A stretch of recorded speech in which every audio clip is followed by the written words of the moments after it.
بسم اللہ الرحمن الرحیم۔ آج کی کلاس میں انشاءاللہ ہم آیت نمبر 10 اور 11 سورہ بقرہ کی تجویدی قواعد کے ساتھ سیکھیں گے۔ آئیے آیت نمبر 10 کو دیکھتے ہیں۔ فا زیر یا فی۔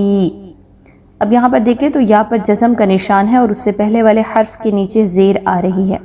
یاد رکھیے کہ جب بھی یا پر جزم کا نشان ہوگا اور اس سے پہلے والے حرف کے نیچے زیر آئے گی تو اس کو ہم یا مدہ کہتے ہیں۔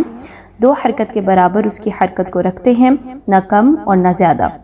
فا زیر یا فی، اس کی حرکت کو مجہول بھی نہیں کرنا۔ بعض اوقات لوگ اس کو فے یا فے کہہ کے پڑھتے ہیں، ایسا نہیں کرنا بلکہ فی کے وزن پہ رکھنا ہے۔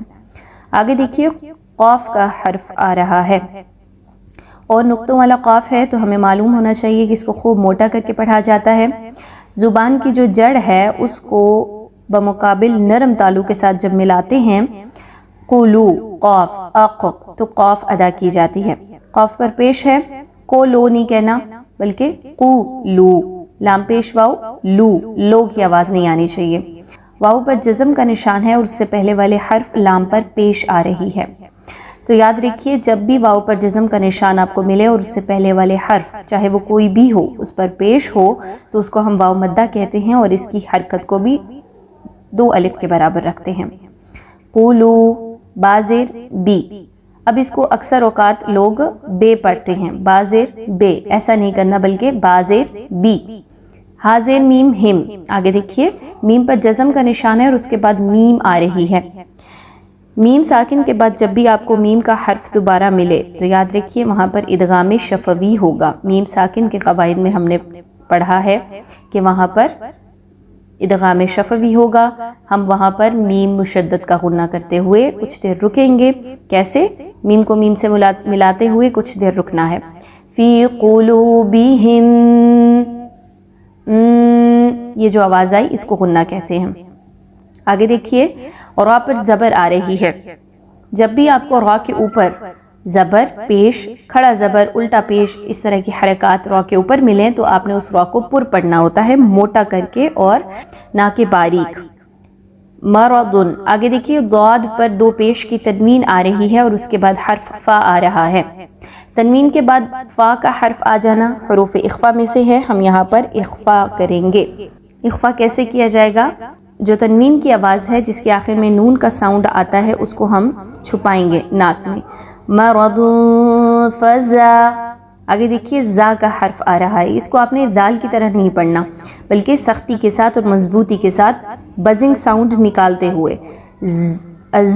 فزا، آگے دیکھیے زا پر زبر ہے اور اس سے پہلے اس کے اگلا جو حرف ہے الف وہ خالی ہے، تو جب بھی آپ کو الف خالی اور اس سے پہلے والے حرف پر زبر ملے تو وہ الف مدہ کہلائے گا۔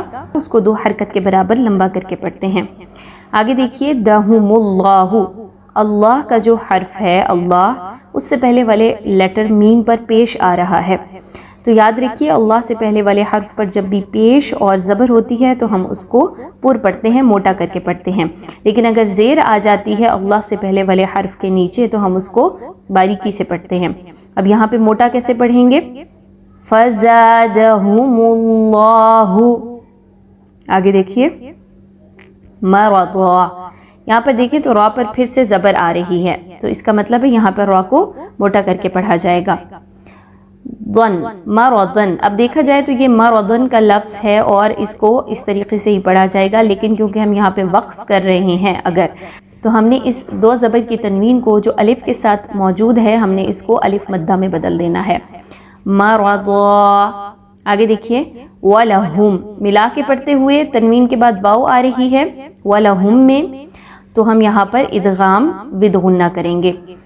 مرض وَلَهُمْ، واو زبر وا، لام زبر لا، والا، ایک حرکت کے برابر اس کو رکھیں گے۔ میم ساکن کے بعد عین آ رہی ہے، اظہار شفوی ہوگا، بالکل بھی غنہ نہیں کرنا، یہاں پر رکنا غلط ہوگا۔ وَلَهُمْ، ایسا کرنا بالکل بھی ٹھیک نہیں ہے بلکہ کلیئر۔ وَلَهُمْ عَذَابٌ بِمَا، یاد رکھیے با آ رہی ہے تنوین کے بعد، میم پر 2 پیش کی تنوین کے بعد با آ رہی ہے، ہم یہاں پر اقلاب کا قاعدہ فالو کریں گے اور علیم، جو تنوین کی آواز ہے، جو با کی آواز ہے، وہ میم کی آواز میں بدل جائے گی۔ اور قرآن کریم میں جب بھی یہاں پر اقلاب کا قاعدہ آئے گا آپ کو ملے گا تو یہاں پر چھوٹی سی میم بھی ضرور مینشن ہوتی ہے۔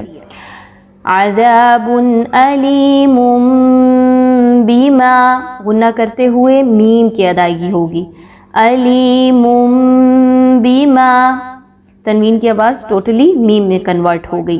اقلاب کا مطلب ہی یہی ہوتا ہے کہ بدل دینا۔ آگے دیکھیے بیما، میم زبر الف ما، الف خالی، اس سے پہلے والے حرف پر زبر، تو یہاں پر ہم اس کو 2 حرکت کے برابر لمبا کر کے پڑھیں گے۔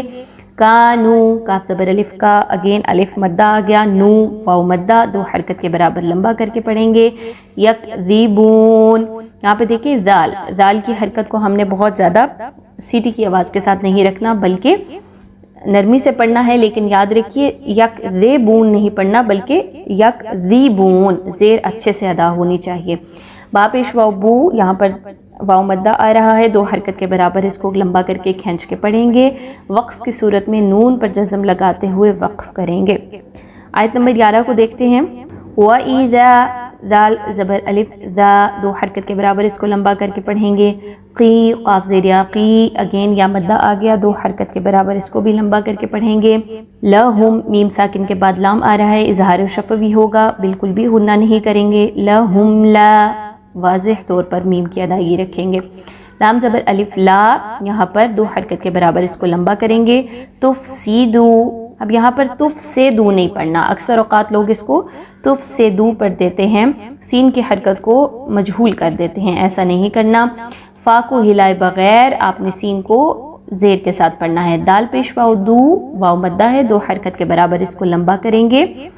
فی الارض، اب یہاں پر حمزہ کی آواز نکالتے ہوئے اکثر اوقات عین سیکھنے کے چکر میں عین ادا ہو جاتی ہے، فی الارض، ایسا نہیں کرنا، یہاں پر حمزہ کی ادائیگی اچھے سے کرنی ہے اور نارمل انداز میں کرنی ہے، کیونکہ را پر جزم ہے اور اس سے پہلے والے حرف حمزہ پر زبر ہے تو را کی ادائیگی کو پر رکھیں گے۔ فی الارض، لیکن آ کی آواز عین کی آواز سے نہیں ملنی چاہیے۔ آگے دیکھیے، قالو، قاف زبر الف قا، الف مدہ 2 حرکت کے برابر اس کو لمبا کریں گے۔ لو پر دیکھیے آپ کو بڑی مد مل رہی ہوگی، اس کے بعد جو حمزہ آ رہا ہے وہ نیکسٹ کلمے کے شروع میں آ رہا ہے، اس صورت میں اس کو ہم مد جائز منفصل کہیں گے اور آپ نے اس کو اچھے سے مقدار اس کی پوری کرتے ہوئے پڑھنا ہے 4 to 5 ٹائمز۔ انما، حمزہ اور نون کو اچھے سے مضبوطی کے ساتھ ملائیں گے کیونکہ نون پر مشدد آ رہا ہے۔ میم زبر الف ما، الف مدہ ہے، 2 حرکت کے برابر لمبا کر کے پڑھیں گے۔ نحنو، ہا کی حرکت کو بہت واضح، پولائٹ اور نرمی کے ساتھ، نحنو، اب اس کو نحنو نہیں کہہ دینا۔